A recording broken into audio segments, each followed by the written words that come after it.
G'day guys, you're back with MiracleMAX. Today in the lab we're working on a battery charger. Well, kind of. It's a Projecta battery charger and this guy has been handed to me like this and it's not working obviously. So what's wrong with it? I don't know. Let's check it out together.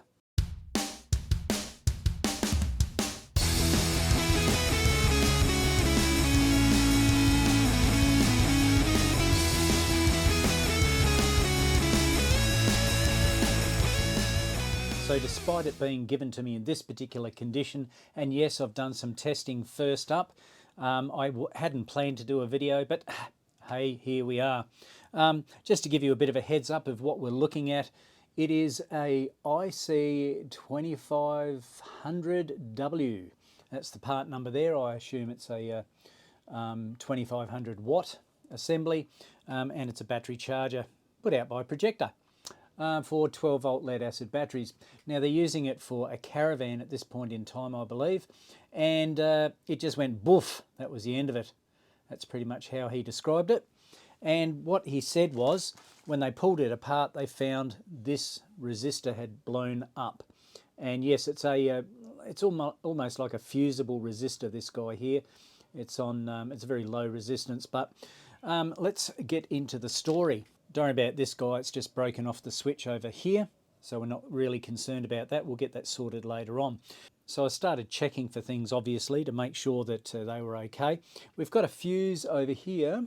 See if I can lever it up for you. That guy down in there, that brown one, and he's fine. I thought, well, you know, if this resistor is blown up, then you'd expect something else to go, wouldn't you? Another part of the protection circuit is this varistor over here. Now he's fine. I thought he would be had it. No, he's okay. Now if I tilt it up for you, this was the resistor that got blown. Now I've just chucked in a different one to see what would happen. I assumed also that perhaps some of these diodes would be faulty. I checked this one, I checked this one, checked my bridge rectifier, that was okay. I checked my main MOSFET for the chopping, and that was all okay. Then I went over here. I'll just change my camera position so you can see it a bit better. So I came over this side. We'll just chuck that guy out the road there for the moment. I checked my filter cap. He was okay. Then I started having a look down in here. I checked diodes, etc. And there was a little main IC down in here. This little bloke over here. And he was fritzed, okay? He's got dead shorts left, right and centre. But I still wasn't convinced, because I pulled out one of the diodes, this little guy here, and he goes, hopefully my big fat head doesn't get in the road, over in here. Now I'll probably insert a picture at this point in time to show you what it looked like. There was a big black mark right up the side of my heatsink. Now that got me thinking, where did this thing blow up from? Hang on, I'll try and get that out the road there for you. And I'll try and zoom in to show you where that black mark was. Okay, so I've cleaned it off a bit for now, but all around here was the black mark, and I assumed, naturally, that the diode had blown up. In actual fact, it looked like part of the track was damaged. But I pulled the diode off, it was okay. And I thought, what is going on? So I had a look here, and see this little circular thingy down in here? That's where a capacitor goes, all right? So the offending capacitor, if we have a close look at it, now you notice that it looks like either this is some sort of sealing compound or something, or it's leaked. Now I don't think it's leaked because it's flat on the top, but there's certainly a black mark around here as if some leakage has taken place to short it out across there. So I checked this particular capacitor, and actually I might even show you. Hang on a sec. So using my blue ESR meter, that'll tell us the equivalent series resistance.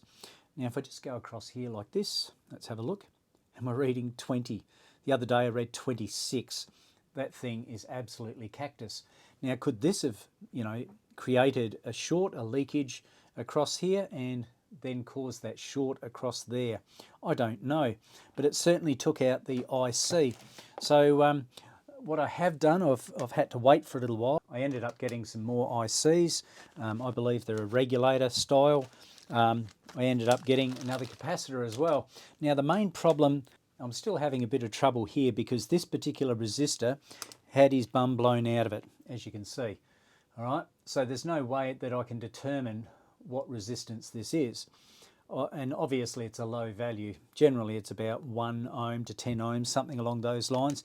I was struggling for a while, so I contacted Justine Yong, that's a guy that I write articles for overseas, and he suggested that I try and back engineer it a little bit. And well, excuse the crudity of the diagram, it's not painted or drawn to scale. But anyway, this particular resistor, and he agreed with me that it was a low resistance value. So I've come across, well, the only one that I could particularly get was a 1.2 ohm resistor in a 3 watt. I'm going to give that a try. And of course, we've got that IC to replace together with that fritzed capacitor. So I'm going to see if that's the only things that have failed. I have checked fairly thoroughly through here for diodes, etc., etc. You know, these resistance values, they're all okay. Even the little transistors, etc., seem to be working fine.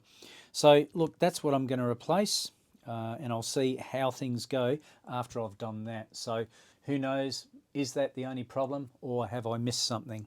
I'm part way through replacing those components, but while I thought I had the new cap out before I actually stick it in, remember the old one was what, 20 ohms, something along those lines. Let's see what the new one reads. Surely it should be a little lower than that. Bring his leg up there, and we are reading, what's that say, 2.2. Yeah, the old fella wasn't too great, was it, hey? So we'll pop this in and see if that's made any difference. I've put in the IC, the diode that I'd pulled out to test previously, and also that main resistor. So we'll see if it blows up again or if I've got it sorted. While I'm doing testing, the output of they just gave it to me as bare cable. I've got them all taped up and out the road so that there's no chance of shorting. I've also got in series just a little globe. Now normally you'd put that across the fuse, but the fuse is actually soldered on the board. So I've just gone across one of my main input wires. I've gone across my active across there, and that should, you know, alleviate any blowing up of the situation, fingers crossed. And I've soldered my wire back onto my switch here. So let's do a rundown of what I've actually done. I've replaced the resistor that blew up. That was the original one. Hopefully I've got something close to the correct resistance in the new one. I have replaced, which I believe was the actual problem to start with, this here capacitor. You can see that it's blown across here. Now that's where the diode actually sat. The diode is fine, but I believe it created a short across here and then shorted between the two sections of the capacitor itself. Then of course that little IC that went kaput, that all got shorted out as well. So I've replaced all those components. So let's see if the thing's actually going to work before we, you know, address anything. Now of course I haven't got it all hooked up correctly yet. I haven't got you know, my earth frame, so I don't want to touch anything. And of course there's a earth strap over here that goes onto the body, the actual main frame of the thing. But basically I want to turn it on and see if it's going to go bang or not. Also, I've got it hooked up to my isolation transformer, which is just over there. So I'm keeping everything safe. Fingers crossed. Here we go, turning it on now. Aha, notice that? Something came on. Do we have any power? Like, is the thing actually switched on, or did that just go out? Oh, look at that. And just to keep you in the loop, you can see that the power's turned on there, and we've got a screen measurement there. Now, I'm not claiming success just yet, but of course this is a positive step forward, isn't it? So time to put it all, well, back together, I assume, and make sure that it works properly, that I've successfully done everything that should be done. Before I start touching anything, I need to check and make sure that my main filter cap has not still got voltage attached to it. This here is a little electronic battery, if you will. Now, they hold charge for quite some time. When I first started, there was no issue because the thing didn't work. But let's have a look at it now and see if it's still got voltage attached. It's down to about 46 volts. Before, it had 160 volts, so I didn't want to touch it then. But yeah, the thing that I use to bleed it off is this little guy here. It's just a series resistor, or two resistors in series, I should say. And I just short it out across here. So if I go between there and there, we should just get rid of that voltage via heat. Whoops, you can't see anything, can you? What a clown. So if I just go across here and here, that should dissipate that voltage via heat through the resistors. What do we have before? We had about 40 something volts. We should have, yeah, next to nothing volts now. Let's have a little Bo Peep. And we have got, what's that say? 1 volt. Excellent. I feel confident to be able to touch this thing and put it back together now. You can see I've got it back together now, sitting on my test bench, and I've got it hooked up to a UPS, an interruptible power supply battery. So it should work just the same on their caravan battery. What sort of battery is it? Well, it's not a calcium, it's not a power supply, it's not a gel, it's not an AGM, it's a wet cell. Charge rate we should be able to set up.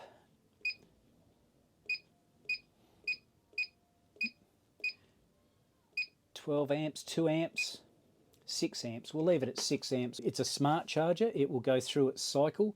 It will. It's going to bring up bulk charge, absorption, that sort of stuff as well. There we go.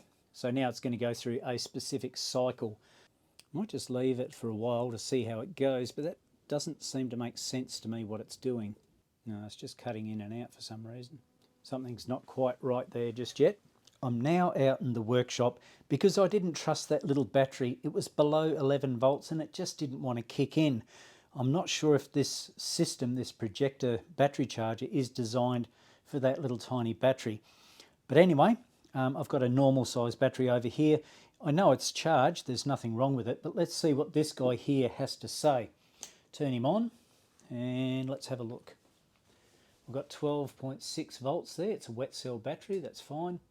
And it's going to bulk charge. And the fan is cut in as well.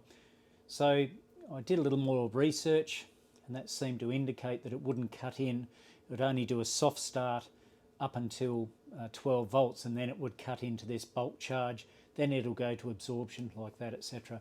So this probably won't take long before it gets to fully charged because this battery is pretty much fully charged. We'll give it a bit of time and see how it progresses.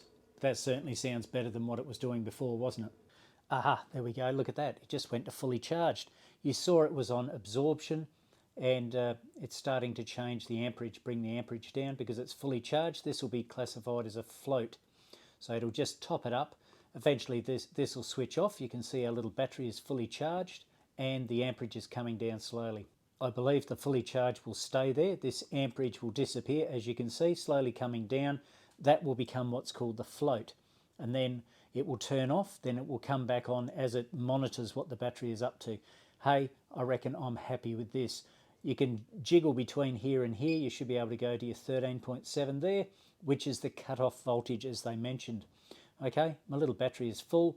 We're fully charged. We can go back to our amperage, and I reckon given enough time, this fella will drop down because it's just topping that guy up just as a float. A few moments later. There we go. Our float amperage or current has come down to 0.8 at the moment. That's great news. All the float does is supply enough current to keep this guy at 100%. So it keeps checking this guy over here, the battery, to make sure that it's not dropping below 100% or that 13.7 volts. Exhibit A. Okay, job's done. I reckon it's time to head back into the lab. Well, there we go. That's another one off the repair list. Projecta battery charger done and dusted. So all it was pretty much these 3 components. But I reckon the bad boy of the whole story was this guy here, that capacitor with that dodgy stuff on it that shorted against the 2 outlets, I guess, the positive and negative of the capacitor. I reckon that's the guy to be blamed. Bad capacitor. Hey, if you feel fully charged by this video today and you haven't subscribed to the channel, please do so. Give it a like, feel free to comment down below. Of course, don't forget about that notification bell. You don't want to miss any future videos. You can always catch up with us on Instagram as well as Facebook and see what's happening both in the workshop and the lab. I look forward to catching up with you in a future video at some point. So until next time, guys, this is MiracleMAX signing off. I will catch you later.